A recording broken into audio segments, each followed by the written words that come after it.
ስህተቶች ምንድናቸው የሚሉትን ነገሮች ብቻ ነው ማስመር የምፈልገው። ያው ሌላውን አብዛኛው ሰው ጨዋታውን ስለተከታተለው ምንም መጨመር አልፈልግም። በነገራችን ላይ ይሄ ነገር አነጋጋሪ የሆነው እንግሊዝ ብሔራዊ ቡድን አቅም ስላለው ነው። አቅም አለው፣ ማሸነፍ የሚችል ቡድን ነው። ለአርጀንቲና የሚተናነስ ቡድን ስላልሆነ ነው። ለዛ ነው ታክቲካል ስህተቶቹ እንዲጎሉ ያደረገው እንጂ ለምሳሌ አንድ በጣም ቁመተ ረዥም የሆነ ሰውና በጣም አጭር ሰው ድንገት ረዥሙ ሰው ሳያየው ተደብቆ በጥፊ ቢያጮለው ያንን እንደ አቅም መለኪያ ነው ብዬ አልገምትም። ነገር ግን ፊት ለፊት ፋይት አድርገህ በቦክስ ስፖርትም ሆነ በኤምኤምኤ ፋይት ፊት ለፊት ተገናኝተህ መሸናነፍ የራሱ የሆነ ቫልዩ አለው። ተደብቀህ መማታት ወይም ተደብቀህ እርምጃ መውሰድ ለእንግሊዝ አይመጥን።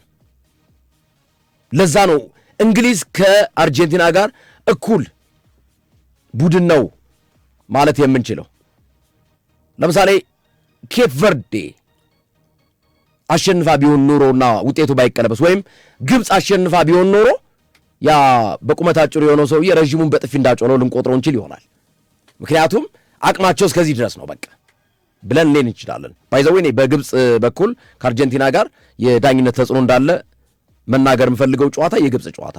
የትናንቱ ጨዋታ ምንም አይነት የዳኝነት ልናነሳው የምንችለው ነገር አለ ብዬ አላምንም። ኦፍኮርስ ቀድመው ቢጫ ካርድ ማየት የነበረባቸው አንዳንድ ውሳኔዎችን ዳኛው አለመስጠታቸው እንደ መሰረታዊ ስህተት ናቸው ብዬ ባላምንም፣ ግን ሁለቱም ተጠቅመውበታል። ለሁለቱም ነው አድቫንቴጅ የሆነው ማለት ነው።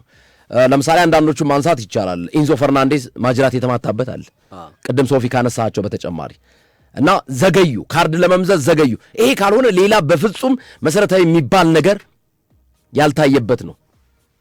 ኢቨን የጎል ሲቆጠር የአርጀንቲና ጎል አንደኛው ሜሲ ኦፍሳይድ አቋቋም ላይ ይመስል ነበር፣ ግን አይደለም።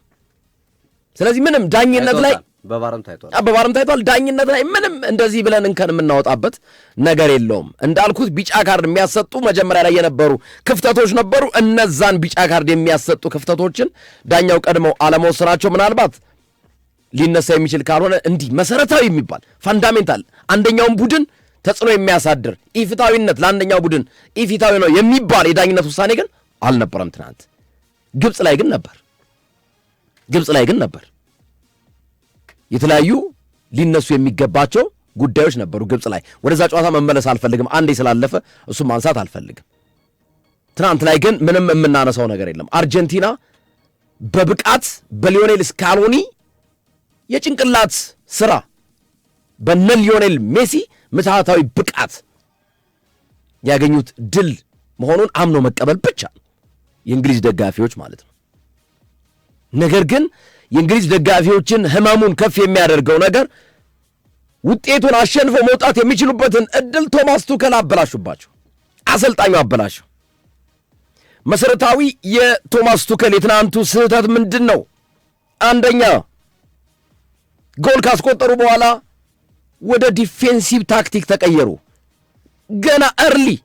ገና በጊዜ አውቶቡስ ለማቆም ሞከሩ። 5 ተከላካዮችን ደረደሩ ከኋላ የኋላ የመጨረሻ ተከላካዮችን፣ ሌሎችን ስንጨምር ደግሞ በአጠቃላይ ወደ 8 ይደርሳሉ ማለት ነው።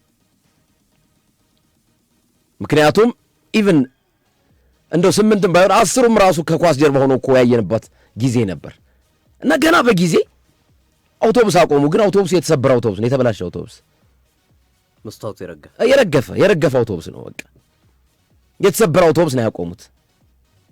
ትክክለኛውን አውቶቡስ አቆማ ያሳዩን እነ ጆዜ ሞሪኖ ናቸው። ከዚህ በፊት ጆዜ ሞሪኖ ናቸው በቃ ትክክለኛውን አውቶቡስ ማቆም የቻሉት ማለት ነው።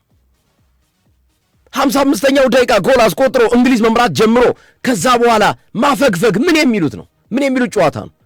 ገና እኮ እርሊ እኮ ነው። ገና ጊዜ ነው እኮ። አፈገፈጉላቸው። አንደኛው ስህተት ይሄ ነው። አሰልጣኙ ማይንዳቸውን ጎል አስቆጥሬ ተከላክዬ እወጣለሁ የሚል የተሳሳተ ግምት ወሰዱ እንግሊዝ ብሔራዊ ቡድን።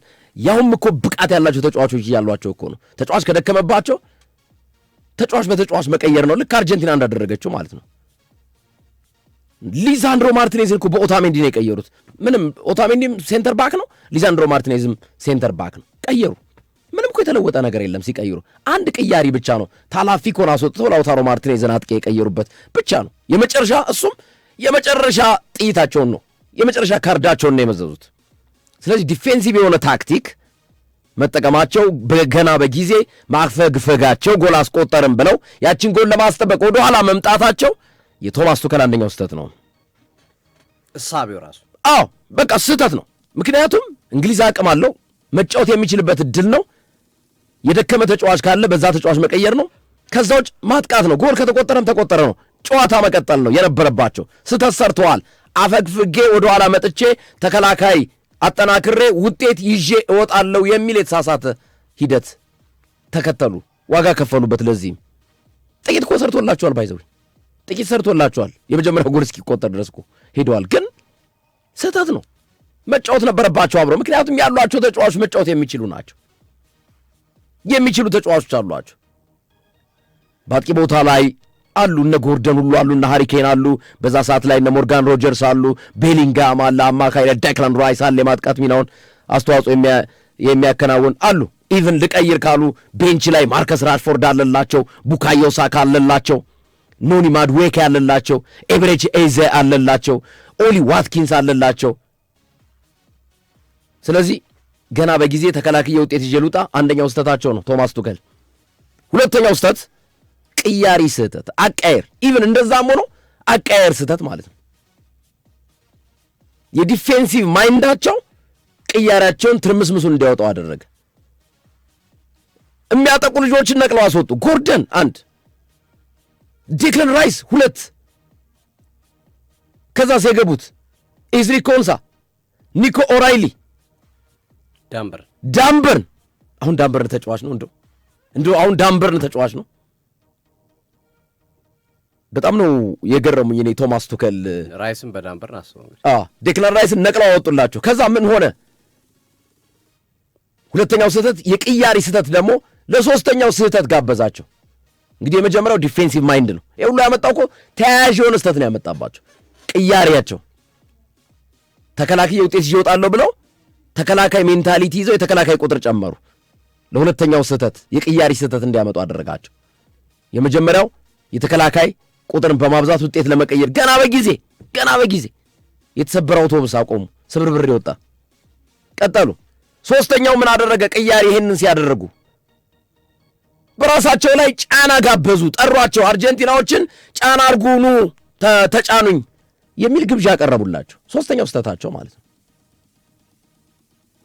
ጫናን ትጋብዛለህ። የሆነን ሰው ናምታኝ ብለህ ትጋብዘዋለህ። አቅም ሳይኖርህ በራስ መተማመን ኮንፊደንስ ኖሮህ ብትጋብዘው ኢትስ ኦኬ። አንድ ሰው ሊመታ ቢመጣ ያንን ሰው በተለያዩ ነገሮች ተከላክዬ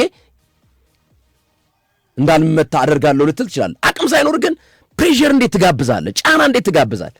እንዲህ እኛ እኮ እየተናገርን ነበር እኮ ኢቭን 1-0 ሆኖ አይ በቃ እንግሊዝ የሚተርፉ አይመስለንም ጎል ይቆጠርባቸዋል አላልንም? ሶፊ አልተናገርንም? 1-0 እያሉ ትናንት የእኛን ኮሜንትሪ ሲከታተሉ የነበሩ በሙሉ ለዚህ ምስክር ናቸው። አይ በቃ እንግሊዝ ከጎል ከመቆጠር የሚያመልጡ አይመስልም ይገባባቸዋል እያልን ነው። ምስጋና ይግባለ ጆርዳን ፒክፎርድ እንጂ የጎል መጠኑ ይጨምር ነበርኩ።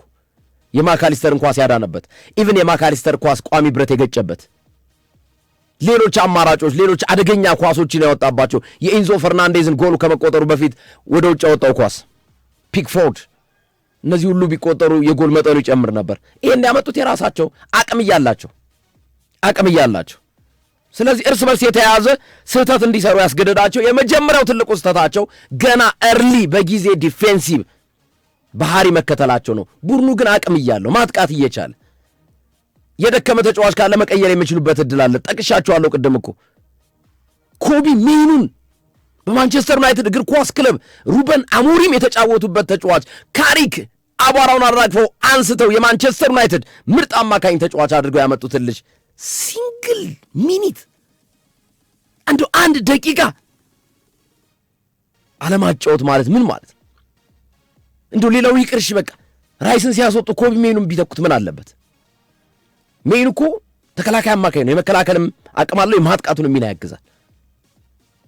ሜኑን መተካት እኮ ይቻላል እኮ እንደው ሌላው ይቅርና በቃ ሌላው ይቅር በነ ዳንበርን ነው በነ ኒኮ ኦራይሊ ነው ተከላክሎ የሚወጣው እንዴት ብሎ የማይሆነውን ነገር። ስለዚህ ተከታታይ የሆኑ ስህተቶች እንዲፈጠሩ ያደረጋቸው የቶማስ ቱከል ስህተቶች እነዚህ ናቸው። ቀጥሎስ አራተኛው ምንድን ነው? እነ ዴክላን ራይስ ነቅለው ሲያወጡ ሚድፊልዱ ኳሱን ጭራሽ ሊያገኘው ይቅርና ቶሎ ቶሎ የአርጀንቲና ተጫዋቾች ከተከላካዩ ጋር መገናኘት ጀመሩ። ዩሲ ስህተቶቹ ታክቲካል ስህተቶቹ እንዴት አንዱ በአንዱ ላይ እንደ ሰንሰለት እንደተሳሰሩ። የመጀመሪያው ዲፌንሲቭ ማይንዳቸው ያመጣው ስህተት የቅያሪ ስህተት አመጣባቸው። እንደገና አማካይ ክፍሉ ሉዝ እንዲያደርግ አደረጋቸው። እርስ በርሱ የተያያዘ የተቆላለፈ ስህተት ውስጥ እንዲገቡ አደረጋቸው ቶማስ ቱከል እንጂ እኮ እንግሊዝ እኮ አቅም አላት እኮ አቅም ነበራት። ቢያንስ ወደ ተጨማሪ ደቂቃ መውሰድ ትችል ነበር። ሌላ ይቅርና ቢያንስ ወደ ተጨማሪ ደቂቃ ማለት መሄድ የሚችል እድል ነበረው። የኢንዞ ፈርናንዴዝ ጎል ጫና ስለፈጠሩ የተገኘ ኳስ ነው። ሊዮኔል ሜሲ ምትሃተኛ ተጫዋች ነው። እሱ የሰጠውን ኳስ ሁለቱንም አሲስት ያደረገው ሊዮኔል ሜሲ ነው። 4ኛ አሲስቱ ነው በነገራችን ላይ በዚህ ዓለም ዋንጫ 8ኛ ጎል አስቆጥሯል። ትናንት ደግሞ 2 አሲስት አድርጓል። በድምሩ 8 ጎልና 4 አሲስት አለው በዚህ የዓለም ዋንጫ። ከ2022 ከኳታሩ የዓለም ዋንጫ 7 ጎልና 3 አሲስት ነበረው ከ4 ዓመት በፊት። አሁን 8 ጎልና 4 አሲስት አለው። እንደገና 21 ቻንስ ነበር ኳታር ላይ የፈጠረው 21 ቻንስ። አሁን ገና የፍጻሜው ሳይደር 26 ቻንስ ፈጥሯል ሊዮኔል አንድሬስ ሜሲ። አርጀንቲና ዋንጫ ከወሰደች እየመረረንም ቢሆን የምንውጠው ነገር አንድ እውነታ ሊመጣ ይችላል። እየመረረን ማለት ነው 9ኛ ባሎን ዶሩን ሊያነሳ ይችላል። ምክንያቱም ኢንተር ሚያሚ ላይ በክለቡ ስኬታማ ነው፣ አሳክቷል። ኢንተር ሚያሚ ላይ ቀጥሎ ዓለም ዋንጫ ላይ ነው። ዓለም ዋንጫ ነው በቃ ክለብና የሚታየው ክለብና ዓለም ዋንጫ ላይ ያለው ውጤት ነው። ሊዮኔል ሜሲ 5 የጨዋታው ኮከብ ተብሏል። ሊዮኔል ሜሲ 1 ጎል ቢያስቆጥር የወርቅ ጫማውን ብቻውን ይወስዳል ከኪሊያን ምባፔ በልጦ 9 አድርሶት ማለት ነው። እንደገና ሊዮኔል ሜሲ አሁን የምንጊዜም የዓለም ዋንጫ ከፍተኛ ግብ አስቆጣሪ ነው። ሌላ ሪከርድ በእጁ ይዟል በዚህ ዓለም ዋንጫ ላይ ያስመዘገበው ማለት ነው። በዚህ ዓለም ዋንጫ ላይ ያስመዘገበው ማለት 21 ጎል አለው በአጠቃላይ 21 ጎል አለው በዓለም ዋንጫ ማለት ነው። እንደገና ሊዮኔል ሜሲ የዚህ ዓለም ዋንጫ ምርጥ ተጫዋች የመሆን እድሉ ሰፊ ነው። ሌላ ማን አለ? ሌላ ማን አለ? ጥያቄ ነው። ስለዚህ ይህንን ካሳካ ባሎን ዶርን የማይወስድበት ምክንያት ምንድን ነው? እየመረርን አሁን ይህን ስንል ፈገግ የሚል ሰው ሊኖር ይችል ይሆናል። ግን ፋክቱን አንዳንዴ እየመረረን የምንውጣቸው ፋክቶች አሉ። ይህንን የምለው ግን አርጀንቲና ዋንጫ ከወሰደች ነው። መቼ? እሁድ በሚደረገው ጨዋታ ሜሲ የባሎን ዶር የማንሳት እድሉንም የሚያመቻችበት ሁኔታ ነበር። ምክንያቱም ውጤት ነው፣ ሰክሰስ ነው እዚህ ጋር የሚታየው። ሪከርድ ሰብሯል። 21 ጎሎች አሉት። ዓለም ዋንጫ የምንጊዜም ከፍተኛ ግብ አስቆጣሪ ነው። ተጽዕኖ ከፍተኛ ነው። በዚህ ዓለም ዋንጫ 8 ጎልና 4 አሲስት አለው። እኔ ግርምዬ የዚህ የባላንዶር ሽልማት ወይ የዚህ ዓመት የባላንዶር ሽልማት ወይ መጥቶ ነው ያለበት። ሜሲ ዋንጫ ካነሳ ግን ለሜሲ ነው መስጠት ያለበት፣ ወይ ደግሞ መጥቶ ማን ይመረጥ እኮ። አሁን እኔ አንዳንድ ሰዎች አረ ለሜሲ ባሎንዶር የሚሉ ሰዎች ማንን ነው እሺ የሚሰጠው? ማን ይሰጠው? ዴምብሬ እንዳትል ወጥቷል ከውድድሩ። ተጽዕኖ ፈጣሪም አልነበረም ባለሙያ። አሲስትም ሪከርድ ነው ባይዘው ወይ ሶፊ 9 ቀጥል። እሺ ስፔን ውስጥ ለማን እንስጠው? ስፔን ውስጥ ማን ተጽዕኖ ፈጣሪ ተጫዋች አለ? በግራም በቀኝም ብትወስዶ ላሚን ያማል ነው የምጠቅሰው። ላሚን ያማል ደግሞ በዚህ ዓለም ዋንጫ ተጽዕኖ ዝቅ ያለ ነው። ግን ስፔን ዋንጫ ከወሰደች ተስፋ አላቸው። አዎ ሮድሪ ነው ልታረሳ የምችል። አርጀንቲና ዋንጫ ከወሰደች ግን ሜሲ ለባላንዶር ትልቅ ግምት ቢሰጠው መሳሳት አይደለም። ለባላንዶር ምክንያቱም ተሸክመው ነው። ቀደም እኮ አነሳሁት እኮ ሜሲን አውጡት ከዚህ ከዓለም ዋንጫው እዚህ ቦታ እንኳን አደርስም ነበር። አርጀንቲና እዚህ ቦታ አይደለም ጥሮ ማለፍ ውስጥ አስገባም ነበር። ስለዚህ የኢንዲቪጁዋል ኳሊቲ ነው የሚታየው ባላንዶር ላይ ፕላስ የቲም ስኬት። ቲሙ እንደ ቲም ዋንጫ ካነሳ እሱ ባላንዶርን የማያነሳበት ምክንያት ያለ አይመስለኝም። ትልቅ ዕድል ነው፣ በጣም ትልቅ ዕድል ነው ያለው። እኔ ሶፊ አርጀንቲና ዋንጫ ከወሰደች እሑድ የባሎንዶር የመሸለም ዕድሉ ሜሲ ፐርሰንቴጁ ከፍ ይላል፣ ምንም ጥያቄ በሌለው ሁኔታ። ነገር ግን እሑድ አርጀንቲና በስፔን ከተሸነፈች ስፔን 2 ተጫዋቾችን ሮድሪና ያማልን ምናልባት በባሎንዶር እድል የማግኘት ቻንስ እንዳላቸው አርጀንቲና ከተሸነፈ አይታሰብም። አርጀንቲና ከተሸነፈች እኔም ለሜሲን ባሎንዶር ላይ እናስወጣዋለን። አርጀንቲና ካሸነፈች ግን ሜሲ ባሎንዶር መውሰድ አለበት። በቃ ምንም ጥያቄ የለም። የምታነሳው ተጫዋች ሌላ ስለሌለ ማለት ነው። ማንን በግራብ ነው ወስደው የቱን ብለህ በየትም ብታመጣው ብታቀራርበው የሚቀርብለት ተጫዋች የለም። ከእግር ኳሳዊ ሪዝን አንጻር ከባሎንዶር ከሚሰጥበት መንገድ አንጻር ስንመለከተው ማለት ነው። ግርሜ አንድ ሁለት ነገሮች ልጨምርና ወደ ማስታወቂያዎች አንዳንድ ሰዎች እያሳቁኝ ባሎንዶር ለአውሮፓ ብቻ ነው። ባሎንዶር ዓለም ላይ ነው፣ በዓለም ላይ ነው የሚታይ። ብዙ ጊዜ የሻምፒዮንስ ሊግና የዓለም ዋንጫ ኢምፓክት ስለሚታይ ነው እንጂ ሜሲ 2022 ዓለም ዋንጫ ወስዷል በማግስቱ። ስለዚህ በዛ ደረጃ አስቡት። ለአውሮፓ ብቻ አይደለም ባሎንዶር። በነገራችን ላይ የሻምፒዮንስ ሊግና የዓለም ዋንጫ ተጽዕኖ በባሎንዶር ላይ በጣም ከፍተኛ ነው። በጣም ደግሞ ከፍተኛ ተጽዕኖ የሚፈጥረው ዓለም ዋንጫ። ዓለም ዋንጫ አንደኛ ነው በባሎንዶር አሰጣጥ ላይ፣ ባሎንዶር አሰጣጥ ሂደቱ ላይ ዓለም ዋንጫን የሚያሳካ ተጫዋች እና እዛ ላይ ትልቅ ኢንፍሉዌንስ የሚኖረው ተጫዋች ባሎንዶርን የማሳካት እድሉ ሰፊ ነው። ከዛ ቀጥሎ ሻምፒዮንስ ሊግ ላይ የሚኖር አቅም ነው የሚታየው። ብዙ ጊዜ አይተህ ከሆነ ባሎንዶር የሚያነሱ ተጫዋቾች በአብዛኛው ዓለም ዋንጫና ሻምፒዮንስ ሊግ የወሰዱ ተጫዋቾች ናቸው። በአብዛኛው ስንመለከተው ወይ ሻምፒዮንስ ሊግ ያሳኩ ወይ ዓለም ዋንጫ ወይ ድርብ ድል ያላቸው ዓለም ዋንጫና ሻምፒዮንስ ሊግ ወይም ክለቡና የሀገሬው ሊግና ዓለም ዋንጫ ወይም የሀገሬው ሊግና ሻምፒዮንስ ሊግ ያሳኩ እንደዚህ አይነት ግምት ይሰጣቸዋልና ዝሮ ሜሲ በዚህ ባሎንዶር ምንም ጥያቄ በሌለው መንገድ ዓለም ዋንጫውን ካነሳ ጥያቄ በማይነሳበት መንገድ ባሎንዶር የመውሰድ እድሉ እጅግ ሰፊ ነው። እስኪ አድማጮች ሜሲ እና አርጀንቲና ዋንጫ ከወሰዱ ማን ባሎንዶር ይገባዋል? እናንተ ሀሳብ ይስጡበት። እሺ ስጡበት። እናንተ አይ ከሌ ነው የሚገባው ብላችሁ የፈለጋችሁትን አይ ከሌ የሚወስደው ይመስለኛል የምትሉትን እስኪ በቃ አርጀንቲና ዋንጫውን ብትወስድ ብላችሁ ነው ግን አእምሯችሁ ማሰብ ያለባችሁ። አርጀንቲና የዓለም ዋንጫውን ብታሳካ ባሎንዶር የማን የሚሆን ይመስላችኋል? ምንም ሌላውን ተውት። ሜሲ አይገባውም የምትሉ ሰዎች አርጀንቲና ዋንጫ ከወሰደች ማን ነው ሊገባው የሚችለው ባሎንዶር? በቃ እሱን ይመልሱ። በጣም አሪፍ ሰው ግርሜ፣ አንድ ሁለት ነገር ብቻ አልጨምር። የሪዮ ፈርዲናንድ ሀሳብ ወይም ማስተያየት አስገርሞኛል። ሪዮ ፈርዲናንድ ምንድን ነው ያለው? እባካችሁ ፎክላንድ አይላንድን እንመልስላቸውና ዓለም ዋንጫውን ይስጡ፣ እንቀየር። ያስኬዳል ግርሜ? ፎክላንድ ደሴቶችን ለአርጀንቲና ሰጥተው ዓለም ዋንጫውን ቢሰጧቸው በጣም ብዙ ተጫዋቾች ተናዷል። ባይዘው ያው አስተያየቶቻቸው አይመስለኝም። ግርማ ትቀበላለህ አንተ ብትሆን? አይ ኖ ይሄ እኮ ኦልሬዲ እንዴ ደም የፈሰሰበት እኮ ነው። ትናንት እኮ ሶፊ አይታቸው ከሆነ ከጨዋታው በኋላ ቅድም እንደው የሚቀጣሉ ያልካቸው ማለት እኛ የማልቪናስ ልጆች ነን። ማልቪናስ ማለት በአርጀንቲናዎች ፎክላንድን ማልቪናስ ብለው ነው የሚጠሯት። ማልቪናስን አርጀንቲና ሂሮ ምናምን ብሎ ነው። እኛ የማልቪናስ we are the son of ማልቪናስ ነው ያሉት። እኛ የማልቪናስ ልጆች ነን። ያ ማለት ማልቪናስ ማለት ፎክላንድ ነች። በአርጀንቲና ማልቪናስ ብለው ነው የሚጠሯት። እንግሊዞች ደግሞ ፎክላንድ ደሴቶች ብለው ነው የሚጠሯት። እሱን ለመጨመር ነው እና በዚህ ፖለቲካ ቀላቅለዋል ተብሎ አርጀንቲና የመቀጣት እድል ሊኖራት እንደሚችል እየተገለጸ ይገኛል። በዚህ ምክንያት በጣም አሪፍ። ሌላው ብዙዎች እያነሱ ያሉት ሜሲ ለፊፋም ጭምር ነው ትናንት ጠበቃ ሆነው ብለውታል። ምክንያቱም አርጀንቲና ብቻ ሳይሆን ያሸነፈችው ፊፋም ነው ያሸነፈው። ፊፋ ቅድም እንዳልከው ግርምሾ ግብጽ ጨዋታ አንተም እንዳነሳው ሌሎች ጨዋታ ላይም የሚነሱ የዳኝነት መርሎች እንደነበሩ ይታወሳል። ከዛ ውጪ ቡድኑ በዓለም ዋንጫው ላይ የነበረው ሂደት ላይ እንደ ቡድን በሚደረጉ ነገሮች የዳኝነት መርሎ ድጋፍ አለ ለሜሲ የሚባለውን ነገር እንደዚሁም የገጠሟቸው ቡድኖች ከ23ኛ ደረጃ በታች ነበሩ። ትናንት ግን እንግሊዝን ገጥመዋል። በዛ ላይ በሜሲ ምታት ነው ያሸነፉት። ሜሲ ለፊፋም ጭምር ጠበቃ ሆኗል የሚል ሀሳቦች እንዲነሱ አድርጓል። አድማጮቻችን፣ አጋሮቻችን መልእክቶች እናድምጥና በቀጥታ ወደ ዊሊያም ሳሊባ ጉዳይ እናምራለን።